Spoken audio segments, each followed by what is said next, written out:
As a confidant and coach to business leaders, I know a lot of people who are rich and miserable, and those on the opposite side of the spectrum. So let's pull it all together, shall we? We'll explore the intersection between wealth and joy.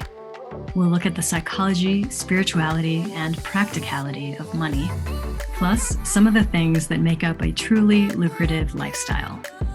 I'm your host, Mindy Kinnis, and this is the Lucra Life. My guest today is someone that I have not talked to in so long, so I am really excited for this conversation myself, and I'm excited for you, the listener, to be able to hear it because he is absolutely awesome. Kute Blackson, welcome to the show. It's good to be here. It's good to catch up. Good to see you. It is good to have you here. We were just talking before the recording that I had you on some other show. I don't know, what feels like a million years ago. It has been so long. So let me start here. Yeah. What are you up to? What are you doing right now? Wow, what I'm up to. I mean, lots has changed. Launched my new book that I'm really up to. Yeah, we're going to be talking a whole lot about that. Yeah. So that's very much on my awareness and life and consciousness. So I'm in that mode of sharing that with the world. Sharing online, moved from Los Angeles after 20 some years, which was huge. Let go of my office there, my house there, was at a house in Phoenix. I was camped out there last year, which was different than LA. Sold my house, ended a relationship, moved to Miami. I mean, so many changes. It's just crazy. Okay, hold on. You were in Phoenix all of last year? I was. Don't tell me you were there. I live in Sedona. Oh, I went to Sedona like 5 times. Of course you did. I mean, that's okay. I am a hermit, so like I don't really talk to many people or go out, so like no worries. But I can't believe you were that close. That's amazing. Yeah. So now you're in Florida. Now in Miami, yeah. Just it was one of those things where I really do my best to follow the energy of where life is leading me. And what life is guiding me, and allowing myself to be led, which sometimes can be, scary from the standpoint of free falling, of not knowing where this is going, but knowing that it needs to go. And I just felt this guidance. I was in Ghana in December, and I felt this guidance: go to Miami. No intention to move, just go. So I went for a couple of days. Loved the vibe, loved the energy. Just something said, go back for a month. So I went back for a month. After 6 days, moved, sold my house in Phoenix. It was sold before it went on the market, literally. And boom, within days, I was in Miami. And when something is right and aligned, when things just tend to flow. Doesn't mean there's not challenges, but there was such a graceful flow and sequence of the universe that to resist that would have felt out of alignment, Yeah.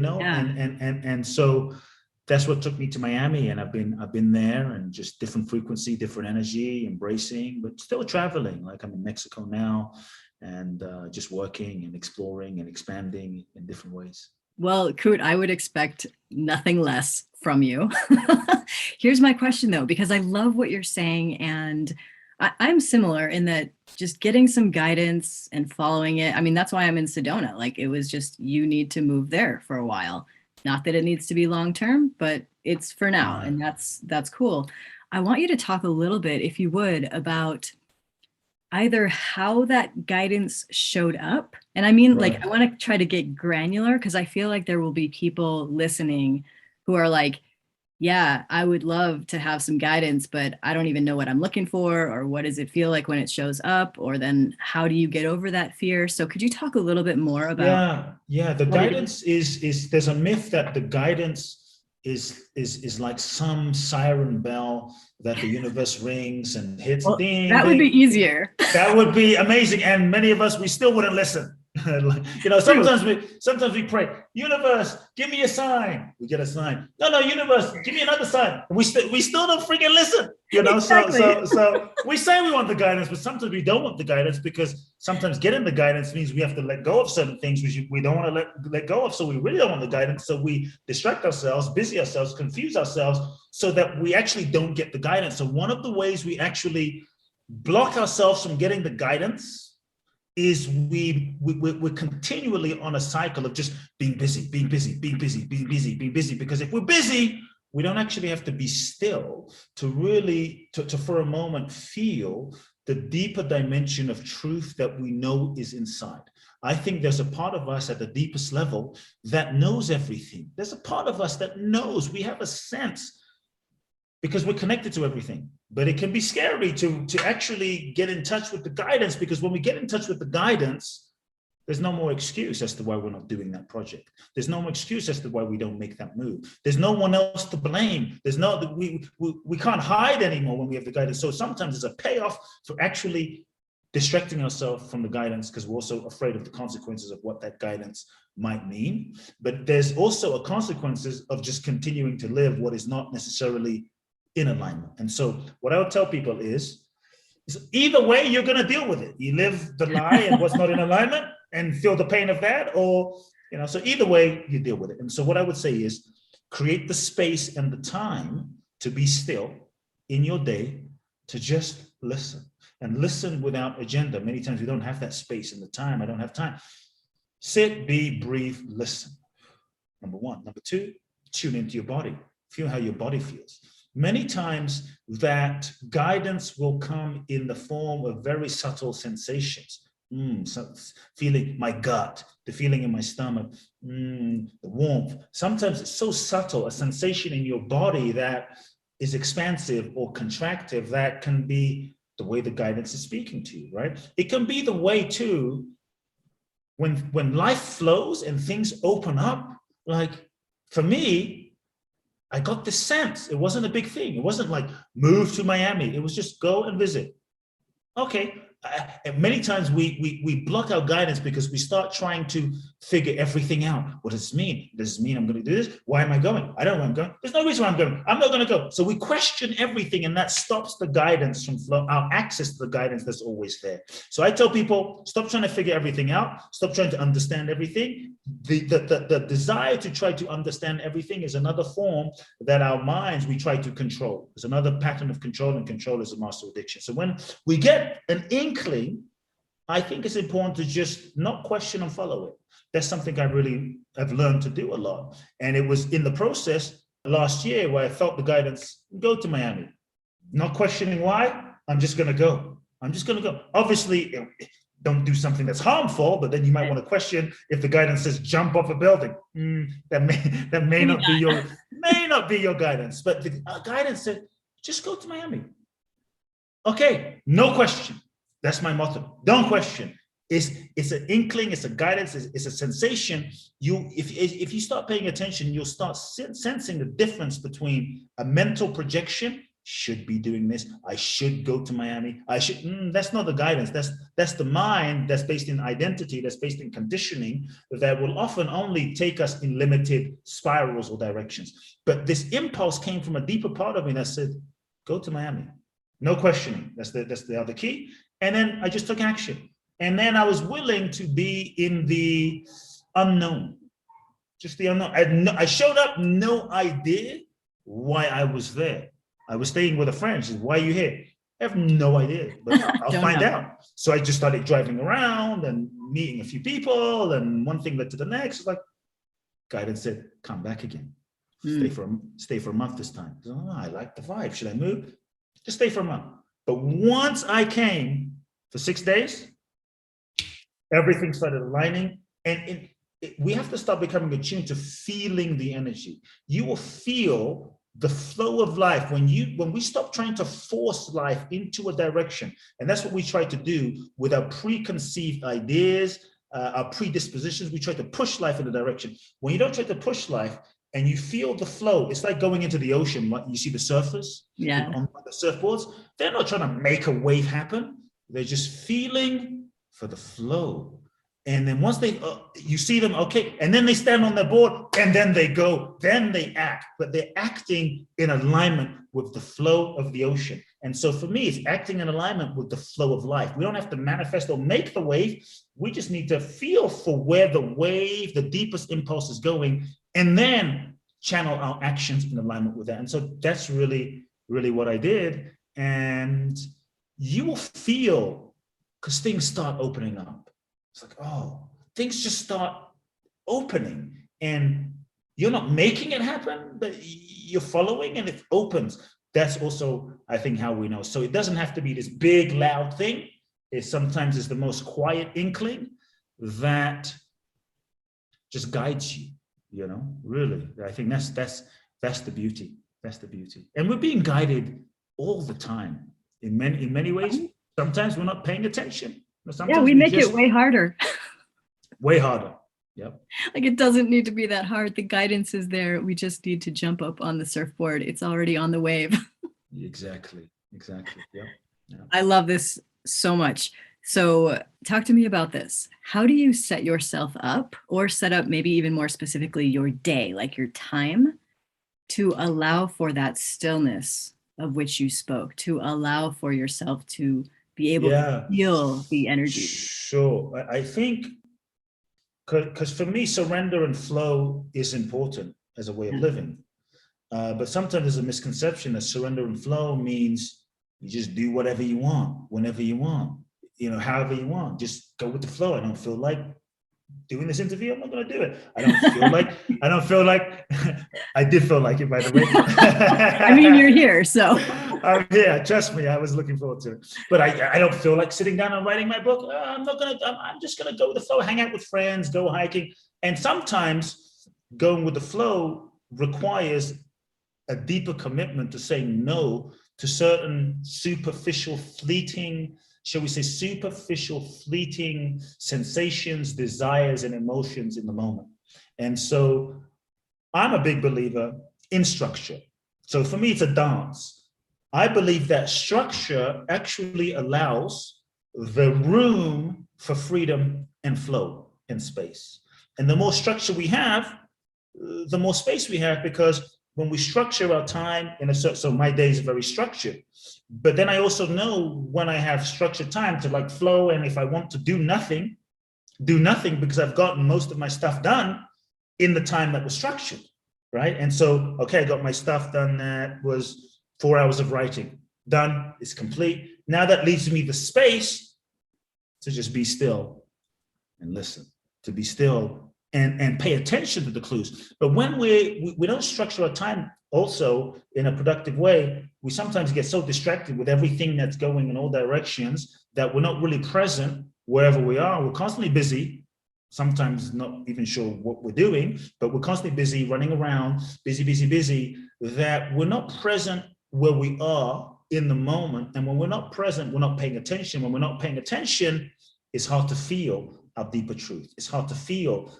that deeper intuition, that deeper guidance that is moving us, because we're not here to be present to it. So the guidance is coming, but we're not even feeling it. We're not seeing it. We're not paying attention. And so, so for me, my days are incredibly structured. Like there are times where friends will say to me, "Yeah, cool, it's Monday. Let's go dinner on Wednesday." I'm like, "Sorry, I can't do it. It's structured." Sometimes I can tell people months in advance some of my structure. And so what I tend to do is, and obviously if there's some things that come up that are really, really genuinely important and in alignment with something that's really meaningful or really true or my deeper purpose, doesn't mean certain things won't shift around to align with that at the same time. So it's not like just some rigid thing, but the structure takes away the mental energy of having to think. I know from these times today, I'm doing interviews. I don't have to think, what should I do? Should I do this? Should I work on that? Should I write my book? All that time that is freed up from having to think can go into your creativity, can go into your business, can go into being present with your partner, can go into your meditation, can go into just sitting there and listening. Right? But when we're not, we're going to sit there like, cool, I sat there and listen, I didn't feel anything, because our mind is going at 200 miles an hour thinking about all the stuff we didn't do. And so I invite people to embrace structure. It's a beautiful thing. Don't be a slave to the structure like anything, but embrace the structure and use the structure. So I wake up, it depends, but 6:30 in that zone, I wake up. It's non-negotiable. There's certain things that are non-negotiable. I exercise every day. Doesn't matter. Exercise. That sets me up to win. Like, for instance, I had to catch a flight at 8 a.m. I had to be at the airport at 6. So in my mind, that means I had to wake up at 2:15 to exercise, to drive. Wow. It's when I say non-negotiable, you're not kidding. Woke myself up at 2:15 to do 55 minutes of exercise, and then showered, what have you, and then drove for an hour and a half to the airport. I was in Tulum driving to Cancun. And so non-negotiable. So certain things for me are non-negotiable. When you know what's non-negotiable, it just frees up your energy. I don't have to think about, should I exercise? Right. Should I not exercise? Should I do this? Should I do it's not even that part of my brain doesn't even have to entertain that. So that part of my brain is now freed up with other things. You'll be way more creative. So I structure my morning in that way, structure my days with my schedule, and then let things revolve around that. And so and then it just gives me time to flow. You know, when I'm flowing, then I can really flow. Right. Then I can really flow. Because now I know I've gotten stuff that needed to get done. And so that's kind of how I work. That's amazing. Do you have other things? I mean, I'm sure you do, but could you maybe give an example of some other non-negotiables? Like what else for you? Because exercise, I think a lot of people would say, yeah, that's important. What other things are like? Yeah, it's important, but most people don't make it non-negotiable. Exactly. Exactly. They're not as disciplined with it with you. They're not. So for me, exercise is non-negotiable. Drinking pretty much, unless I'm on a flight, it gets a little harder. But I drink about a gallon of water a day. Okay. Non-negotiable. It's honestly, I think one of the keys to health is water. Sounds obvious. We all know. Agreed. Sometimes we don't do it, but that's pretty much consistent, non-negotiable. Meditation, non-negotiable. So there's a few things. There's really a few things that are just non-negotiable. Yeah, that's awesome. I go with like my 5: hydrate, meditate, read, write, workout. Like other than that, if I get anything else done in the day, cool. But if not, that's okay too. It still sets me up. So I want to talk about surrender, your book, The Magic of Surrender. How do you even define surrender? Let's start there. Yeah, there's a misconception, I think, in our culture that surrender is weak, that surrender is passive, that if you surrender, you're going to be left behind, you're going to be taken advantage of, you're going to be a doormat, it means giving up, waving the white flag, that if you surrender, you won't manifest your goals, your dreams, your desires. I'm actually saying, well, what if you truly surrender and you got more? It may not look like what you thought, but you got more than you could dream of, more than you could imagine, more than you could visualize, more than you could write in your journal. What if you got more? That's really what I'm saying. So surrender, just to kind of break it down on different levels. One dimension of surrender is letting go of what's no longer aligned, what's no longer authentic.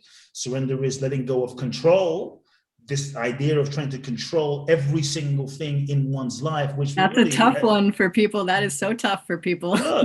Look at last year. I think many of us were finding out, I don't know if we're as in control as we thought we were. Yeah, or more like we are not in control. That's the bottom line way of saying we ain't in control.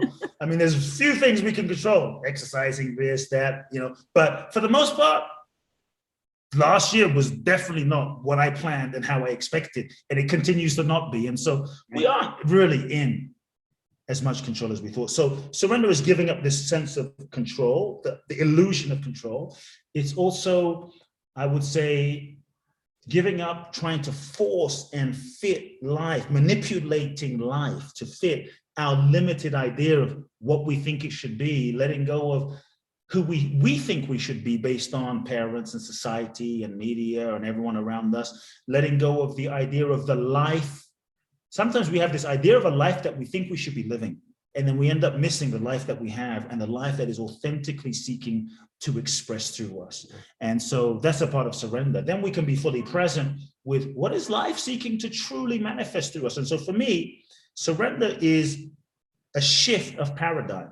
I think a lot of old school personal development has been the old paradigm. And I don't mean that in a bad way. I just think there's an evolution happening. And I think last year has been a part of an initiation as a species into a deeper way of being of surrender. So what I mean by that is the old ego-based model of living and creating life first asks the question, what is it that I want?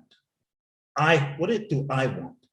This limited I, which is an identity based on our conditioning, our past, our programming, our parents, our generational patterns. And so what is it that I want? And so sometimes we get what we thought we wanted, only to realize, this is it.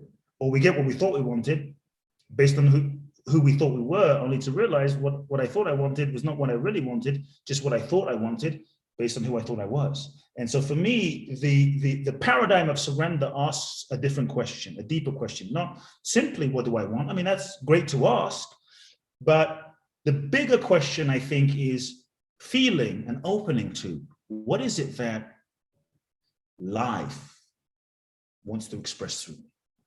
What is it that, so we transcend just me, my identity, to what is it that life wants to express through me, manifest through me, create through me, podcast through me, speak through me, write through me, and what is the deepest impulse of what life wants to express, and opening our minds and our hearts and ourselves to be fully available to the bigger vision that may be seeking to express through us. And I look at people like Gandhi and Mother Teresa and Mandela and Martin Luther King. They surrendered. Like Martin Luther King, for instance, they asked him to lead the civil rights movement for many, many years. He resisted because he knew, this is going to be what it might mean for my life. And he could have remained a local preacher and stayed in the safe zone. Gandhi had so much prestige as a lawyer, success, prestige, but he realized that there was some injustice happening, right?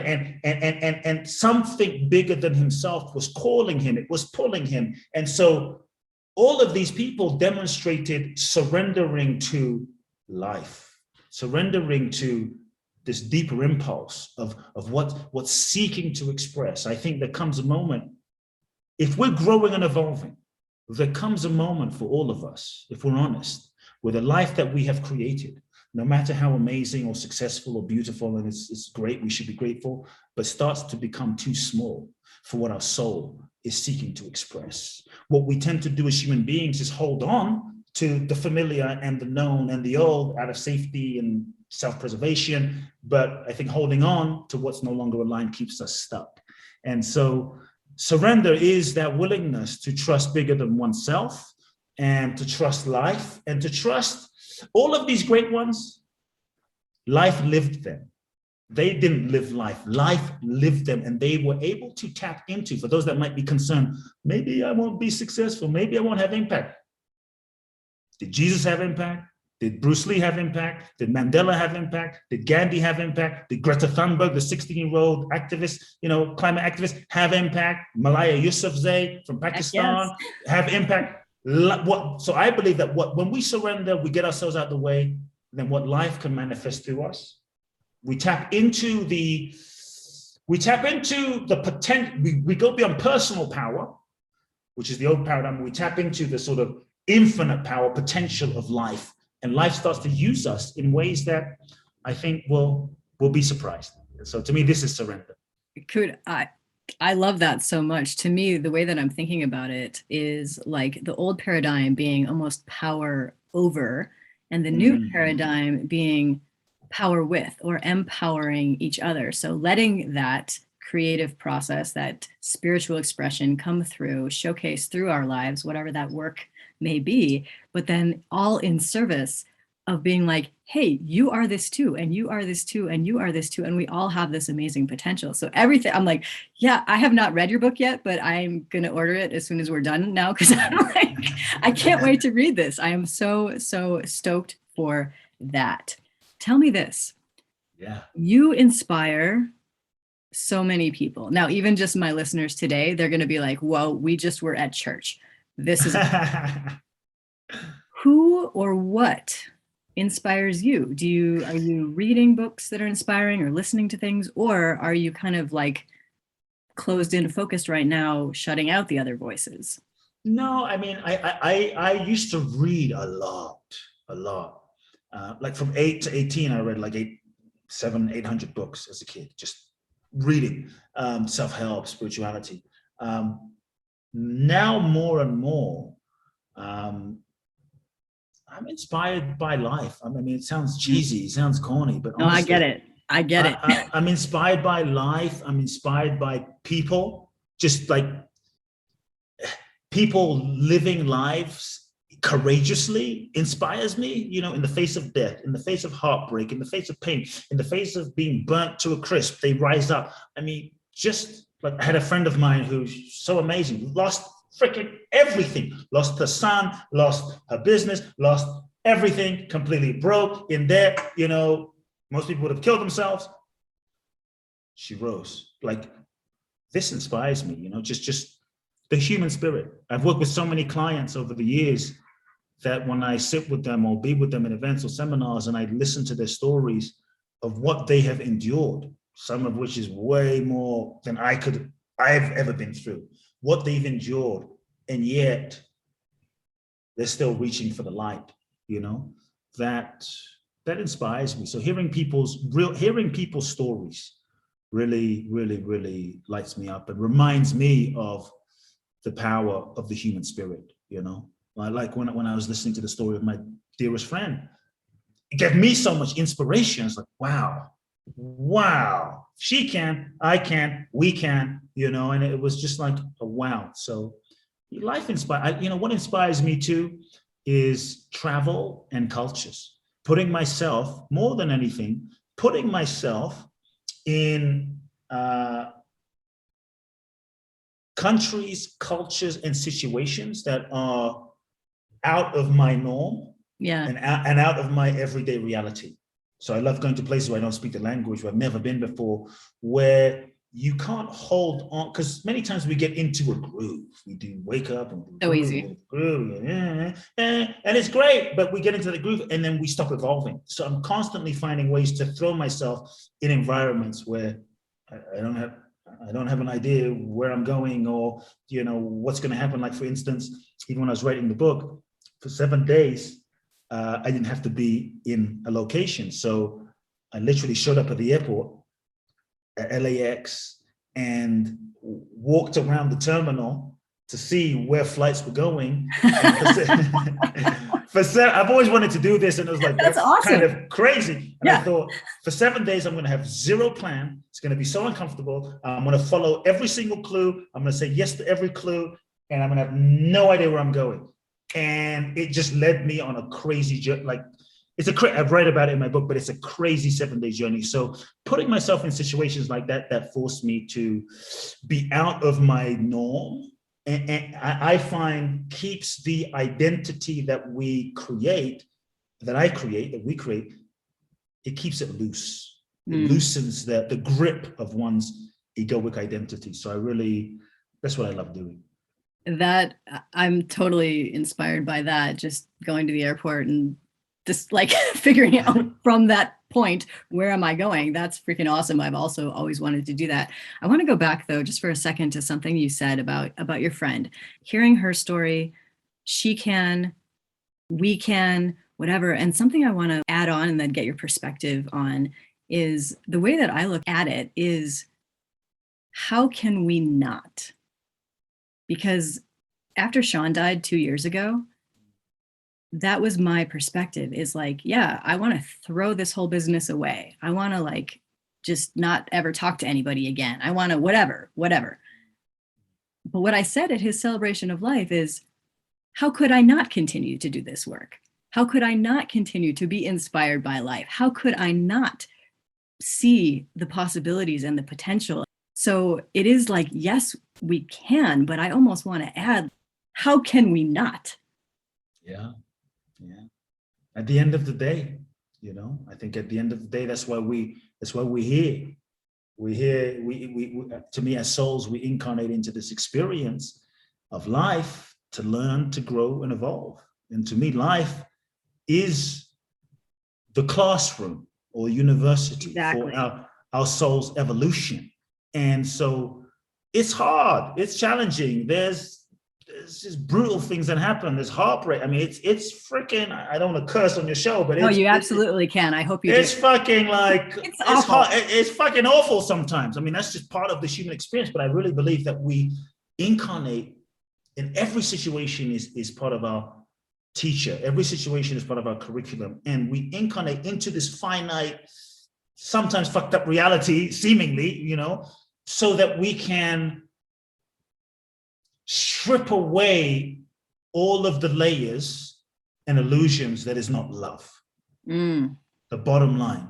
And through that process, if we allow this process of life to burn us to a crisp, sometimes without an anesthetic, you know, right? Without then I think through the process, every tragedy, every heartbreak, if we allow it, breaks open and sheds another layer that isn't love. And I think that's really the point of it all, you know, to return to what we are and remember that, and to endeavor to live that in this domain, you know, to endeavor to remember the infinite in the finite, to endeavor to live love in the sometimes unloving. And I think that's the game, you know, that's the purpose. And it's hard, and it's not easy, and it's difficult, and it's challenging. So everyone that's listening as human beings, I acknowledge you. We signed up for a hell of a ride. It takes so much courage, you know, to be truly human and live with a heart that's open. It takes courage to be human, period. But to live with a heart that is open, that's a whole nother level of courage. Because you can live like closed and just go about your life and just shut down, which a lot of folks do. Because but is that really living? No, that is just living dead. That is just dead living. Living. Dead living. But to really say, you know what, I'm going to dare to love despite the risks. Life is fucking risky. You know, every day people are dying. None of us know when the next moment will come. And so to feel that and to not close oneself off from the realities and the risks of life and say, I'm going to love anyway. That is living, you know, that takes courage. Well, Kute, you exemplify that. This has been absolutely amazing. I know that my listeners are going to be like, I need more of him. So where can they go? Where would you like them to check out what you're up to? Sure. Main website, kuteblackson.com. They can find out about my events and seminars and all of my work there. Online, Instagram, Kute Blackson, Facebook, Kute Love Now. My book, Magic of Surrender, available on Amazon. Hope everyone reads it. I will link to all of those things so they'll have easy access just to find out more about you and learn from you. Once again, thank you. This has been truly, truly awesome. You've inspired me, as you always do. And I'm just super grateful. Thanks. Thanks for having me. Thank you. Much love. Yeah, much love to you. Ready to make your dream your reality? Let's build your business so you can do what you are here to do. I invite you to join my inner circle, the Lucra Collective, a community of like-minded entrepreneurs who got over the limiting belief that they needed to go it alone. Visit lucra.com to join today. That's lucra.com. Lucra, where wealth equals well-being.